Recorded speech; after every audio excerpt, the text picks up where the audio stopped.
যে মানুষটার জন্য আপনি সবসময় একপাক্ষিকভাবে স্যাক্রিফাইস করে যাচ্ছেন, দিন শেষে আপনার তার কাছে বিন্দুমাত্র জায়গা নেই, বিন্দুমাত্র গুরুত্ব নেই, বিন্দুমাত্র ভরসা নেই। যে মানুষটা আপনাকে বিন্দুমাত্র মূল্য দেয় না, যার কাছে আপনার হাজারো দোষের শেষ নেই, তাহলে আমার মনে হয় সেই মানুষটার থেকে নিজেকে গুটিয়ে নেওয়াই ভালো।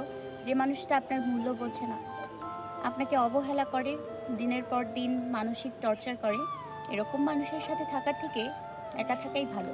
কারণ একা থাকলে তো আপনার মানসিক টর্চারের সেই সুযোগটা নেই, প্রত্যেকদিন অশান্তির সুযোগটা নেই।